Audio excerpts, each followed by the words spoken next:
What's up guys, it's me Caitlin from CCO Tech and welcome back to my channel. Honestly, long time no see, first video back in 2025 and I'm so excited. In today's video, I'll be reviewing the AirPods 4 with active noise cancellation and letting y'all know how they are 6 months later. Before I get started with the video, don't forget to hit that subscribe button if you haven't already, and without further ado, let's get on with the review. So the base price for these AirPods is $129 if you get them without any noise cancellation. However, if you want to spend that additional $50, you can get the AirPods 4 with active noise cancellation for $179.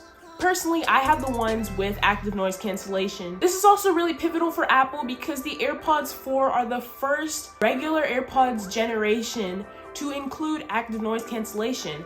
Before then, it was just the Pros that had it, and now we're including the feature with the regular AirPods. I have the AirPods right here, and let's go ahead and take a closer look. The first thing I want to talk about is design and comfort.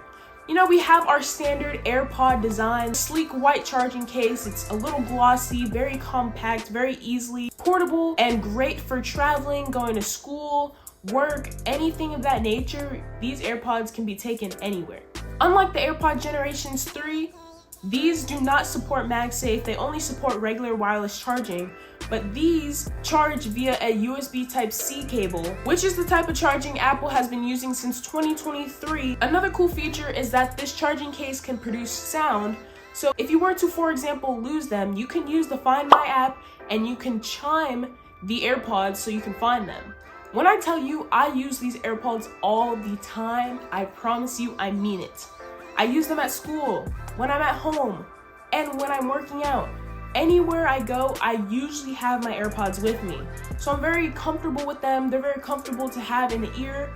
And personally, I think I do have small ears. So AirPods like these still fit in my ears. I did have some struggles with certain earbuds that had too much of a rubber cushion on them because they would easily fall out of my ear, but these AirPods fit right in. I will say if I were to do something like yawning, the AirPod might slip out, but when I'm working out, I don't have any problems with comfort. They're very comfortable. Sometimes I forget I even have them in my ears. But I think a little quirk that these AirPods have is that when I first got them, I don't know if it's because I was used to having the Generation 1s, but taking them out of the case was a bit of a struggle for me because I didn't know the right approach. Like now it's easy to just take them out, put them in my ear. But at first I was like, oh my gosh, this is so different because I would grab it one way and then it kind of like, I drop it sometimes. So just finding the perfect way to take them out the case was a unique process for me. I don't know if anyone else can relate. If you can, comment that down below. Next thing that I have to talk about is sound quality. Now, I'm definitely not an expert when it comes to sound quality. I don't have many devices to compare the quality to, but what I can say is that the AirPods have a very crisp and even sound.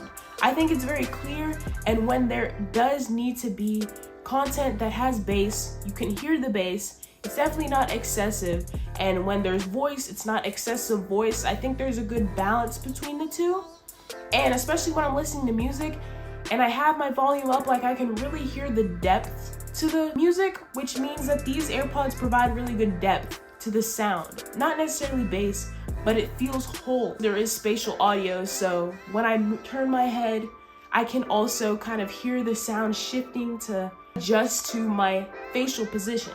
These AirPods have different noise controls. We have transparency mode, active noise cancellation, and another setting called adaptive, which I think is actually really cool. The transparency mode is the first one I want to talk about, just easing into noise cancellation.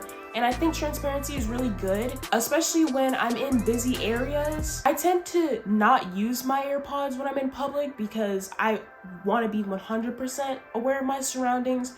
But in the events that I do want to kind of have music in while I'm outside, maybe I will turn it on, and it really enhances the outside sound. So if I hear leaves rustling or the wind blowing or a tree branch falls, like I hear it almost as clearly as I do when I don't have AirPods in. But obviously when music's playing, it's not as clear, but it gives you the clarity that you need to be aware of your surroundings. When it comes to adaptive, I don't really use the setting very much, if I'm being completely honest. I think I've used it once or twice, especially when I first got the AirPods. Pretty much, adaptive is kind of the perfect in-between transparency mode and active noise cancellation. You get a little bit of both.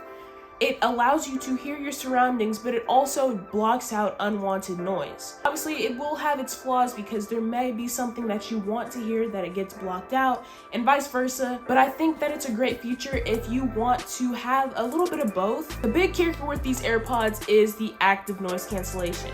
And personally for me, I don't use it very often. I'm not a huge noise cancellation person. I'm a very basic user, I guess, because I normally use my AirPods without any sort of noise cancellation. I think the active noise cancellation is very good with these AirPods.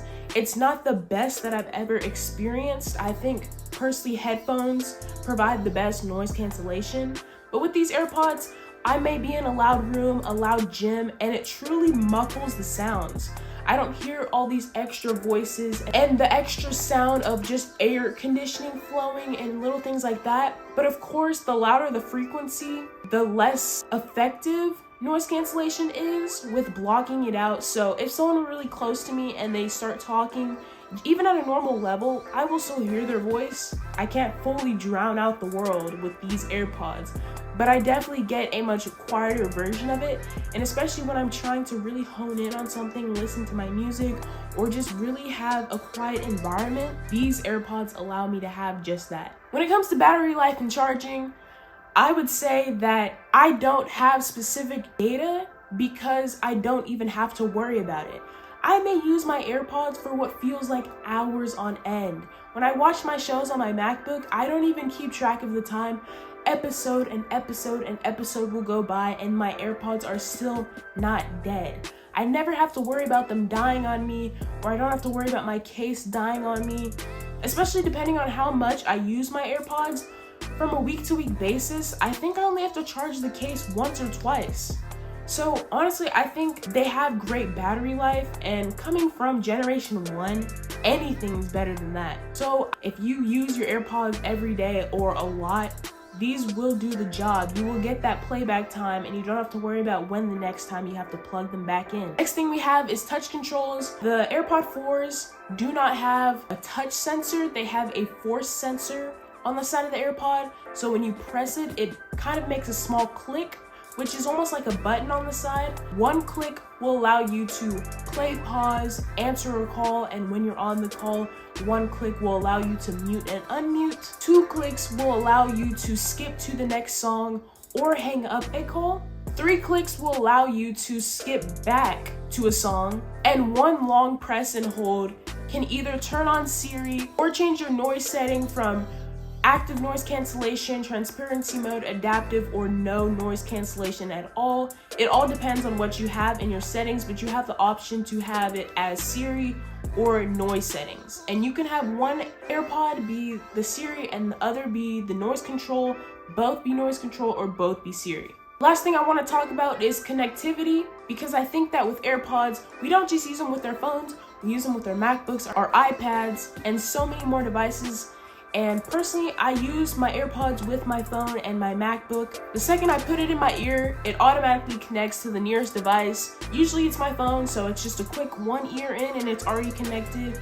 And of course, they still have the basic features of where you take one AirPod out, it pauses your content, your media, you put it back in, it unpauses your media, because it has that sensing in the ear, so it can sense when you have your AirPod in or out. I will say with the AirPod 4s, where the sensor is placed, if I were to take out one earbud, sometimes my music still plays or it doesn't pause, or if I were to take it out, it may pause, but then I put it in my pocket, and I guess because parts of my pocket touch the AirPod, where the sensor is, it thinks, oh, you put your AirPod back in your ear, and then it unpauses my content when I sometimes don't want it to. But I don't think it's the biggest deal. It's not a deal breaker, for me at least. But I think if you just want something with more accurate sensors, maybe look at the Pro models. All in all, I really enjoy these AirPods, and I think they're gonna last quite a while. I don't see myself having to upgrade anytime soon. Obviously, just got them. But even in the future, when we have AirPod Gen 6, might not even need the upgrade. So I think that these are just amazing. I'm really happy that Apple decided to add active noise cancellation to their base AirPod models, but they still give you that option to not have it because some people need that budget price. So I'm very content with my AirPods, and I would recommend them to anyone as long as they don't already have a Pro model. Then coming from even Gen 3s, Gen 2s is an upgrade. But I hope you guys did enjoy this video. If you did, give it a big thumbs up and hit that subscribe button if you haven't already, and I will see you in the next video.